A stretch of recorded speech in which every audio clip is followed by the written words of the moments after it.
Hey everyone, it's Alan over at Cobblers Plus, and thank you for joining us for Sole Talk Sunday. We've got a couple of soles here to check out, so come join us and check out what we have today.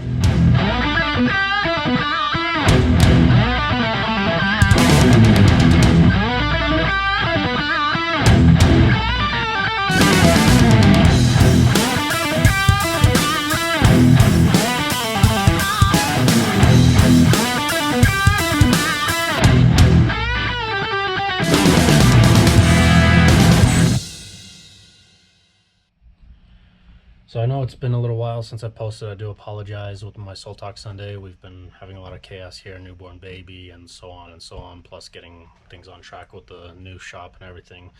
Work in progress. I apologize. Hopefully I'll get back on track with them, but in the meantime, hopefully you're enjoying.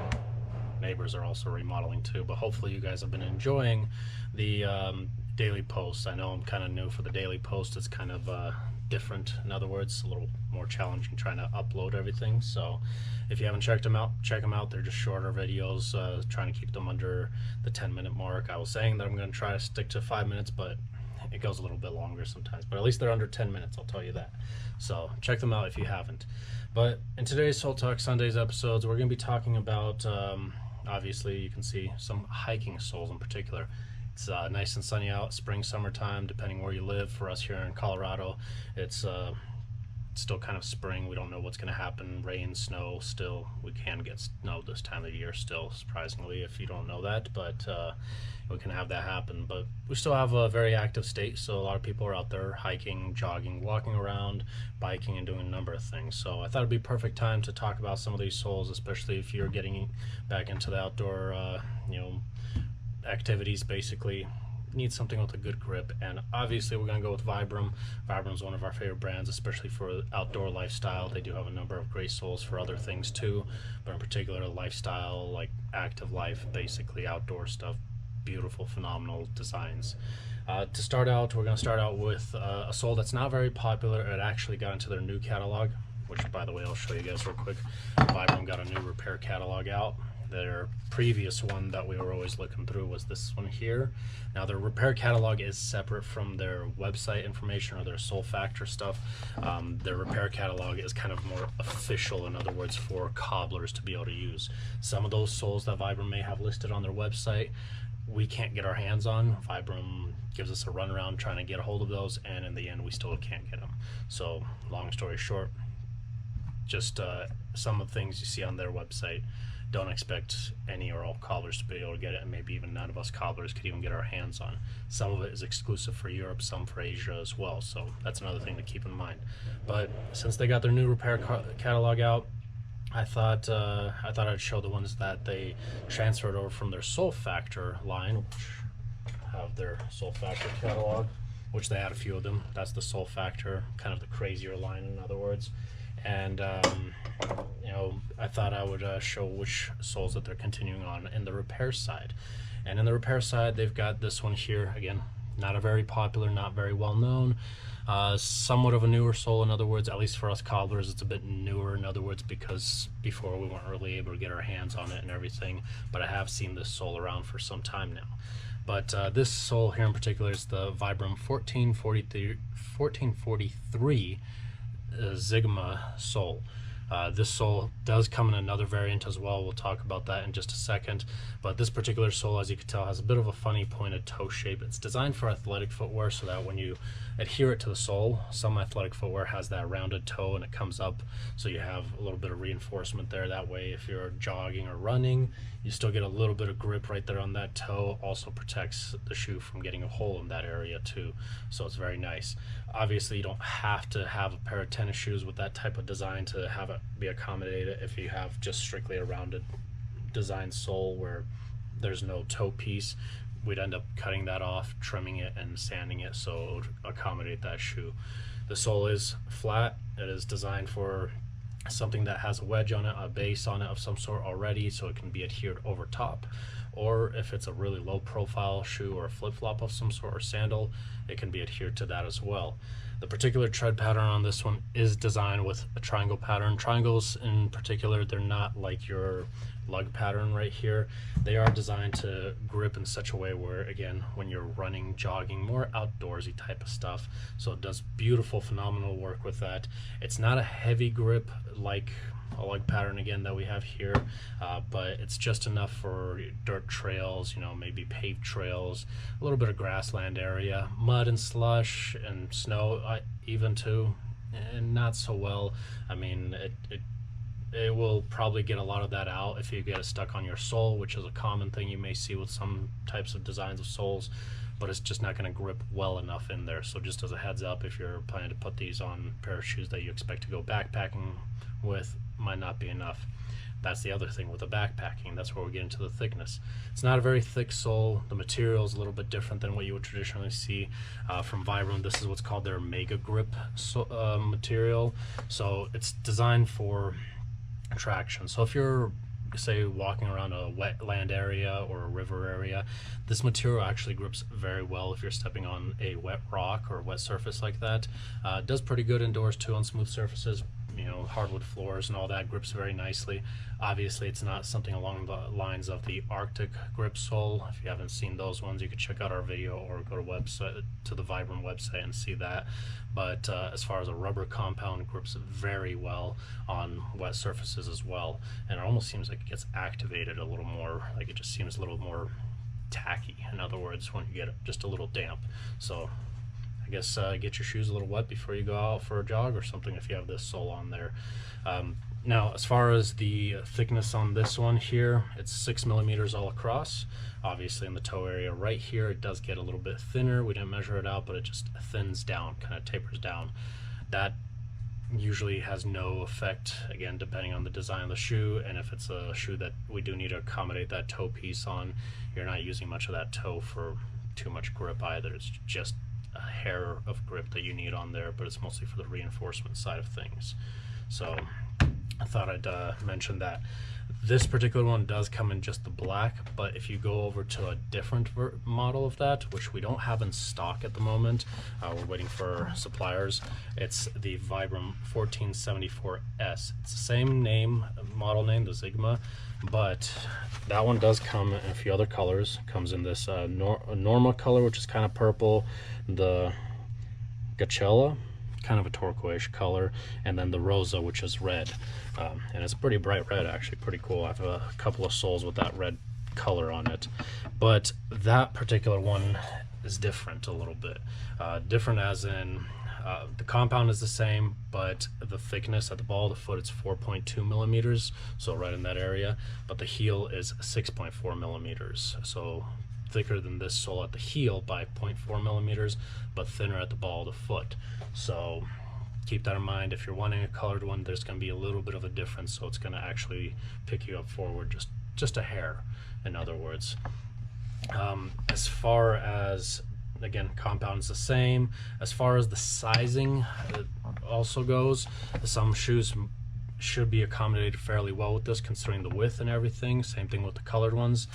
These ones go 8, 10, 12, 14, so it skips a size, skips a full size basically, where the colored ones, the 1474S model, or you've got all those bright colors, that one has an odd sizing chart. It goes 42, 424, next one is 548, and 491. So there might be some limitations if you have a really large foot or really small foot.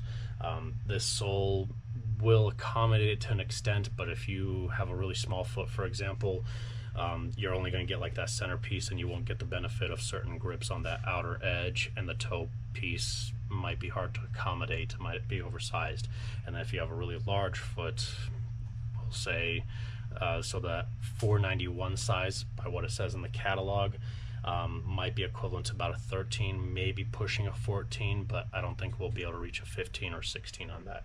And yes, there are some people out there with a size 15, 16, 17, 18, and I've gone all the way up to 20, size 20. That's the biggest I've ever seen in person, at least. So anyone with a bit of a larger foot, it's not going to work for you with the colored ones. But even the black one goes up to 14, so it should accommodate some 15s or 16s, but there may be certain limitations on the design of the shoe for you. These soles are made in the US, at least the black ones, so support American jobs. Definitely awesome. The colored ones, though, however, in that 1474S model, that one comes out of Italy, so great quality also, but unfortunately we're not supporting America in that case. So still, I mean, you're still supporting American jobs because the warehouses here in the US too that need to stock it and everything, so why not? You know, if you like it, go for it. I'm not gonna dog you for it. I like the Italian made stuff too. All right, now moving on to the next sole. This is the Vibram 1033 Winkler. This sole is a little bit odd, I guess, for some people that may have never seen it. There are a few variants of this sole. There are different model names and stuff that come original factory stocked on some shoes out there. Again, we can't get a hold of some of them, but the Winkler in particular, so, as you can tell, it's kind of an odd shape. It's got a little bit of a heel here, lower at the ball of the foot, but it's got this little toe ridge basically here, and that's a toe guard. A lot of hiker shoes and boots have that on there to kind of help protect that toe area, so when you're kicking stuff or walking up, and especially if you're tired and dragging your feet too, me in particular, as you can tell, but you know, it helps reinforce that so you're not wearing a hole into the very front end of the toe. The other thing is when you're walking up a hill too, sometimes you kind of have to ram your foot into a certain like rock formation or something, and that just kind of helps reduce some of that impact with just a little bit of rubber on there, which is nice. It's got a little bit of a built-up ledge, in other words, on that toe area. Helps with reinforcement, again, some of that impact too, and that's something that's accommodated on a number of shoes and boots that have that particular style of sole on there. The Winkler in particular, it's a little bit of a different design overall. Again, doesn't have the lug pattern. It has these little like claw grip design basically. They've got some that are facing forward, so that when you're walking up a hill, because you're applying pressure to the ball of foot, it does a great job gripping that direction. But then when you're going down a hill, your foot tends to be a little bit flatter, and so these same exact grips go the opposite direction from here back and at the heel. The other thing is the heel here is a little bit angled inward, so that it grips and grabs into whatever you're walking on, whatever surface you're walking on nicely. Obviously, it's a little bit heavier grip than the previous sole, but as far as working in an environment where it's muddy or slushy, it'll work okay, but not quite as well as some other ones out there too, so keep that in mind. This particular sole is made out of Vibram's SBR material, which is their typical rubber, very abrasive resistant. This sole is really designed to be very hefty, very durable. So if you're doing something along the lines of like a 14er, which is 14,000 feet high above sea level mountain, or if you're doing backpacking, great sole for that. It's got these you know, little areas here that they kind of groove out, so it kind of reduces the weight a couple of grams, not much, but for some people it can make a world of difference. It also helps because it gives some air pockets, might add a little bit of cushion for some people that might feel it. It's got a rounded heel for when you're walking, gives you that nice motion as you're stepping, heel to toe motion, so helps a lot on that reduction in particular. Now the SBR material is a little bit heavier compared to the Mega Grip, the Mega Grip sole, just because again it's more abrasive resistant, so it's going to hold up longer, but it does add a little bit of weight. It has great grip, but material wise, if you say made these flat with no tread pattern and these ones here, this material, the Mega Grip, is going to grip a little bit nicer on smooth surfaces and wet surfaces than this one, but this one does have a heavier grip on it, so for some it may be great.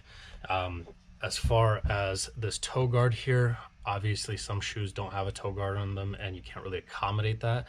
What some cobblers do, and we've done this a few times, we'll cut that toe guard off, and if we need to sand off that little ledge on the inside here just a little bit to make it flat and then adhere it to a sole, that's perfectly fine too. We can definitely do that. It can be done. As far as sizing though, odd sizes on this one. It's a narrow sole, as you can tell, compared to some of the Vibram soles, so that's a bit of an issue with certain models of boots and shoes. The sizing, it goes 10, 11 and a half, and 13, so very odd sizes.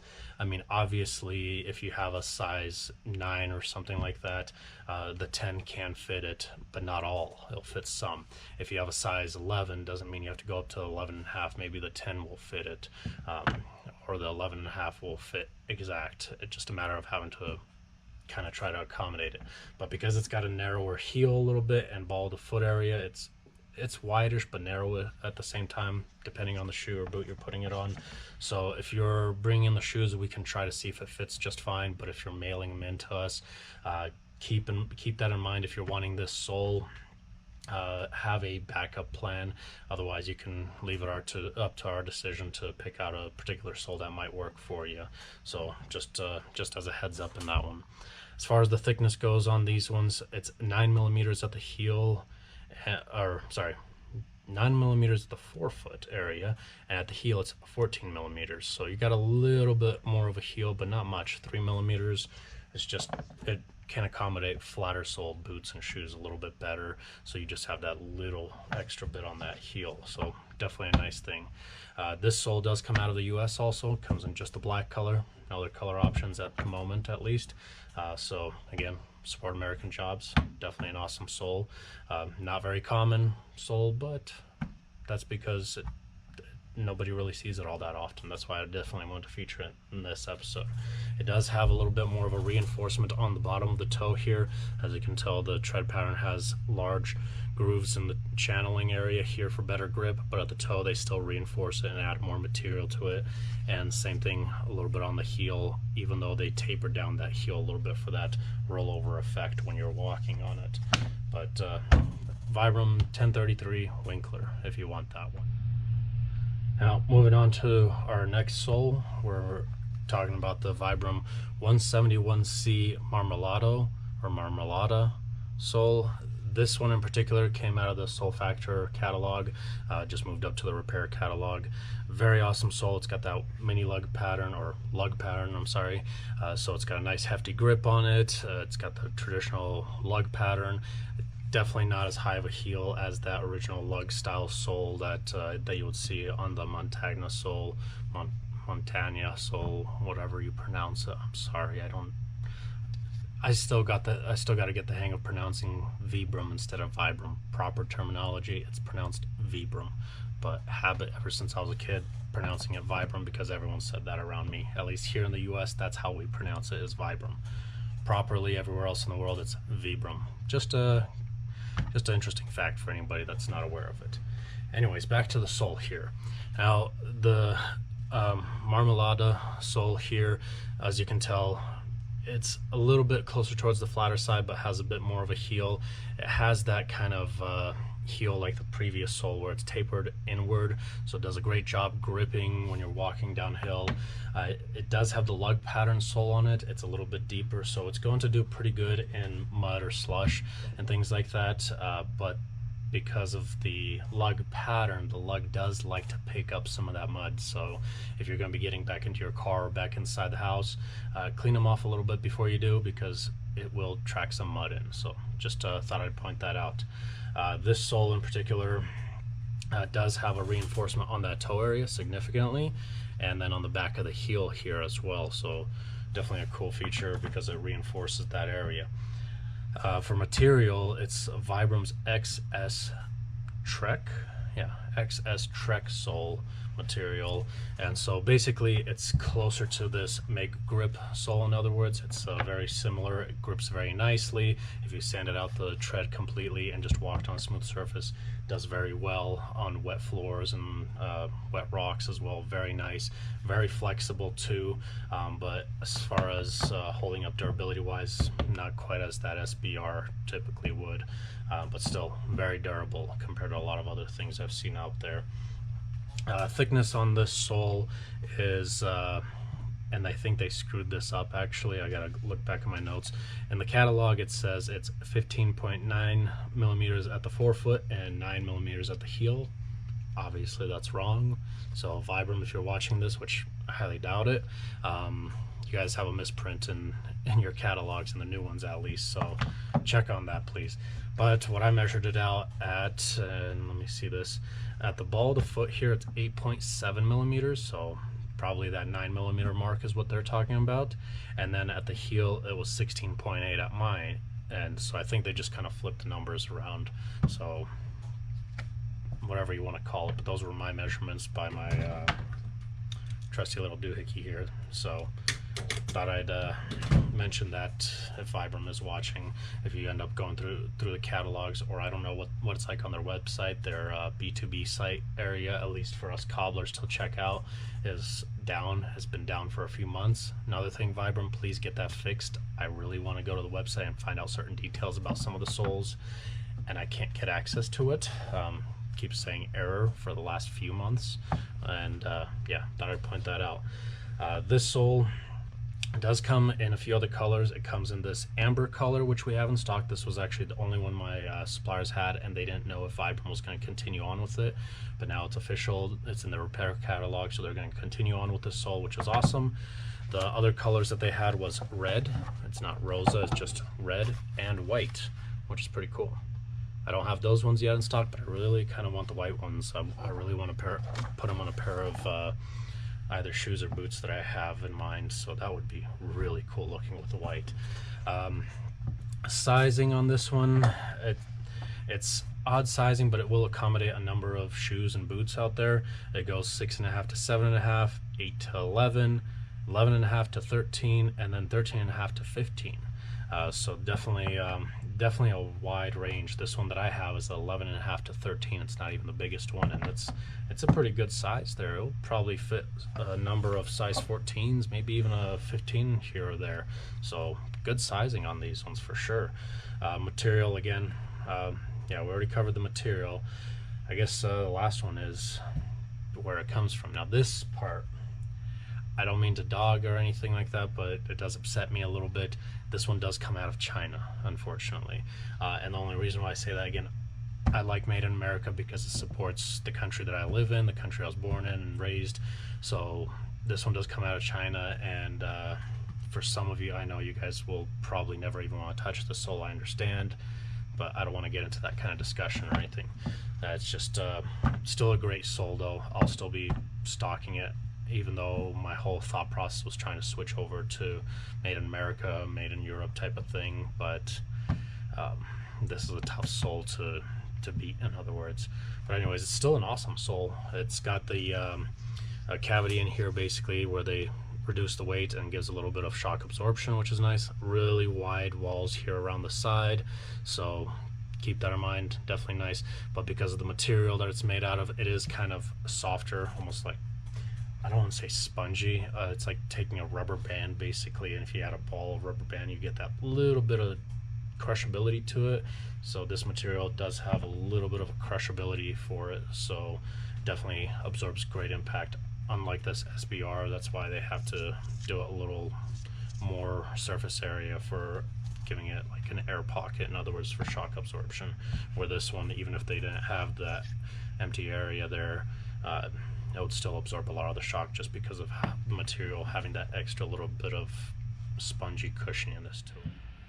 Now we're going to move on to our final sole, and this sole is one of those that a lot of people know about and a lot of people don't know about. It's almost hard to explain.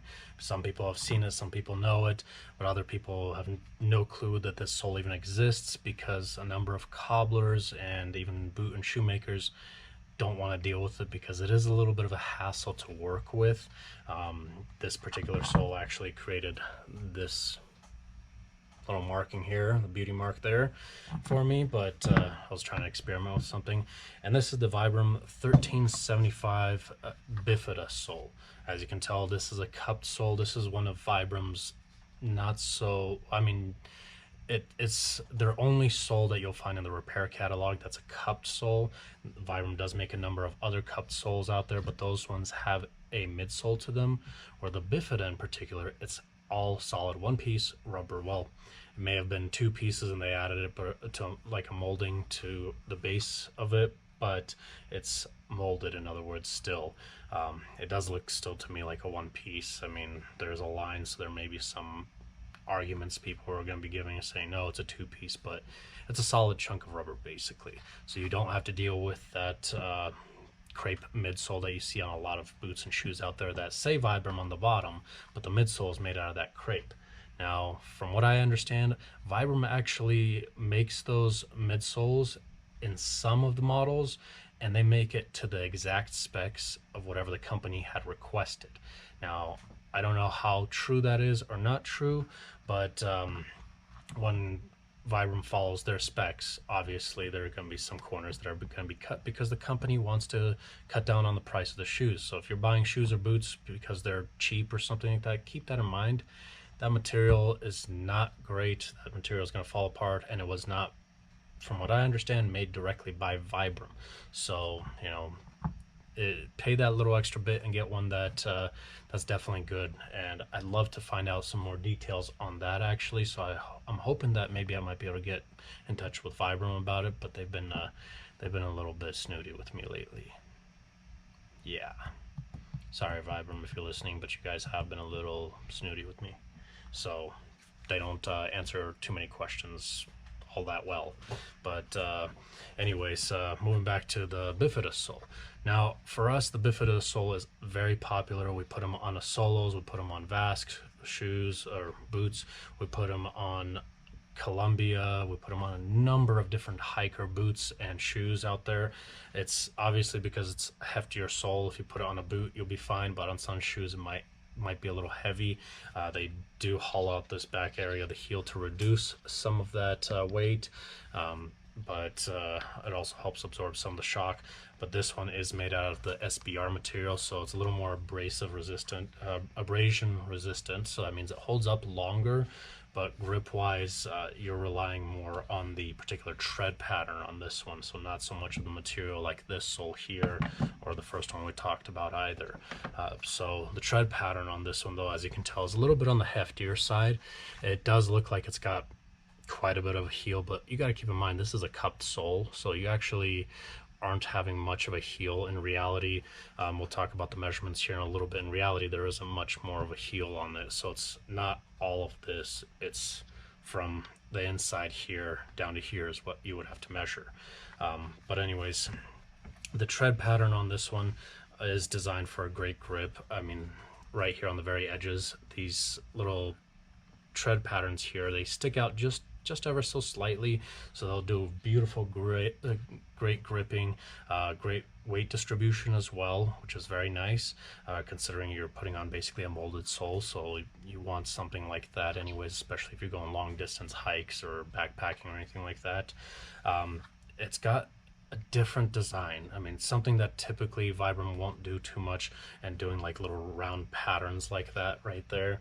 And those round patterns, actually, they're something that grips a little bit better on that wet surface, considering it's the SBR material, which is not really designed for gripping on wet surfaces. But the tread pattern, it does very well with that actually.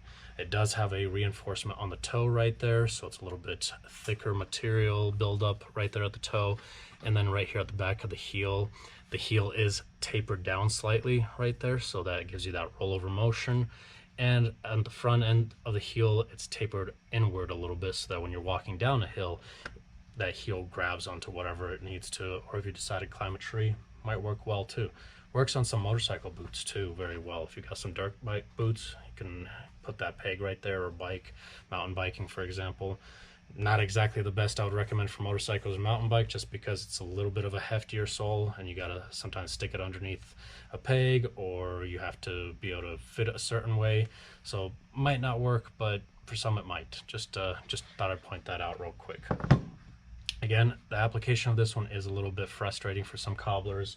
It's a matter of having to sand out this whole area, and because it's a cupped sole, most of our sanding machines are on the flatter side, so getting in there is a pain. That's where the experiment failed on me right here. I was trying something different, didn't work.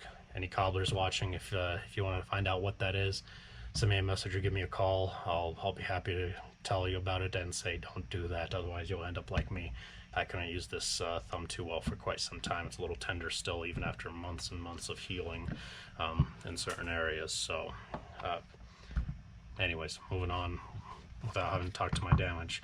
But this sole does have an interesting thing that some people are actually a little picky about. I've noticed there are some people that are. As you can tell, this one's all black, and every now and then we'll get one that's all black but the Vibram logo is yellow. If you see that on your Vibram soles, don't get frustrated and think, oh, maybe this one's a fake or this one's a fake. No, it's not. They're Vibram. If you're getting them from a a reputable, decent cobbler, we're getting our Vibram soles from generally majority of the same places, and these guys are not going to risk their entire reputation. These suppliers at least won't risk their entire reputation trying to cut down on cost by buying fake Vibram soles, which there are some out there apparently. So but if you go to a reputable cobbler, you won't have that problem. And if you see that right there with all black, or if you see the all black with just the yellow Vibram logo, kind of like that right there, all black yellow Vibram logo, doesn't mean it's fake, doesn't mean it's a knockoff either direction that you go. Just wanted to point that out. It's an aesthetics thing, and I don't know what Vibram thinks when they do that. Maybe they forgot to put the yellow coloring in there, or maybe it has certain indications, but I don't know for sure on that. Again, it's strictly aesthetics. It has no difference whatsoever. As far as the thickness on this one, if you go to Vibram's website or their catalog, they won't show you the thickness on it because it is a cupped sole. That's what it's going to say in the measurements. It's going to say cupped. That's it. End of story. But from what I can measure out on this one, at the heel, if you measure down in here the proper way, not the thickness of where the wall is right there like that, but down inside here, at the heel it's 28 millimeters. At the ball of the foot it's 12.3 millimeters. So there is not too much of a buildup on the heel. It's still got more of a heel if you're comparing like this one here, the difference between the ball of the foot and the heel, but not as much as it looks like from the outside, that's for sure. This sole here in particular is made in the US, so definitely good thumbs up. And the sizing on it, they do full sizes on it. It goes European sizes, so 37, 38, 39, 40, 41, and so on, up to a 48 and a half. When they get to 47, 48, they do a little bit half size up. So it's kind of typical of a lot of European sizing charts and everything. But if you have a really small foot, like a 36, 35, 34, those are extremely hard to come by. I had a pair of 34s, I think, like these ones are 38, and they're fairly small, but if you're needing a European 36, 35, 34, at least the 35 and the 34 I have seen at some point. I even had a few at some point, but they're very hard to find. So check with your local cobbler if you're needing this sole put on in particular. Now, because this is a molded sole, we're going to have to talk about something in particular different. The application of this sole is very different than your typical ones, because these ones we can heat up, hammer on, stick them on a press, they're good to go. These ones take time to cure. We have to apply it on very carefully while the adhesives are wet. Some cobblers use heating methods and stuff. There's a number of ways that cobblers do it, and everyone's still trying to figure it out. This may be of some interest to some of you cobblers out there too. But typically we like to put these on with a wet adhesive, allow it to dry for a full 24 hours at a minimum before we start cleaning up any of the edges or anything like that.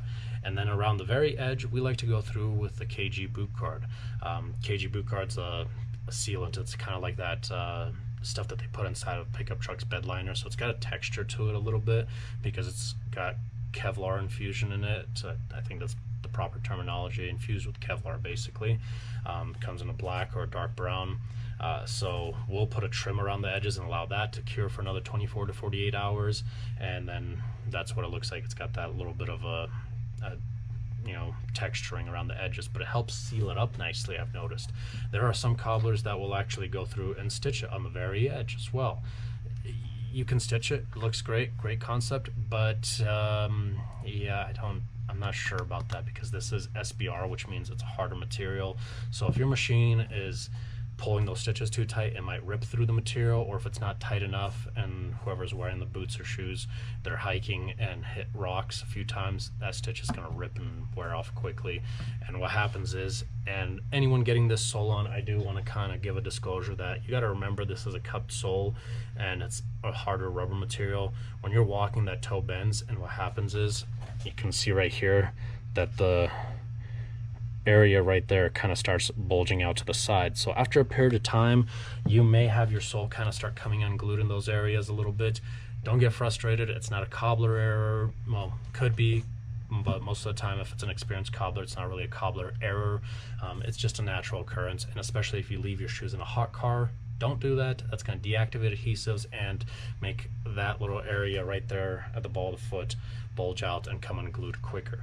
But if that happens, just bring it back to your local cobbler. If you bring it to us at least, and we're the ones putting the sole on, we're going to fix it up for you at no extra charge. Now, if there's significant wear and damage to the sole eventually, it just means it's time to resole them. But if it's only been like 12 months or something like that, and they're starting to do that already, bring them in. We do obviously need a little bit of time to let everything cure and settle, because we'll reapply a small coat of the KG boot guard again. So it's not something we can do in like a 24 48 hour turnaround time. We have to get in there, clean it out, let the glues activate and everything, and then finally the KG boot guard. So it's a bit of a process just on the glue touch up. But overall, I haven't had too much issues with that since we started doing that KG boot guard method. So again, cobblers, if you're watching, might be of great interest for you if you're frustrated about this sole. Wet contact cement, glue it on, let it sit there 24 hours, go through, clean out the edges a little bit, and then KG boot guard on the trim basically. So definitely an awesome thing to be able to have on that one.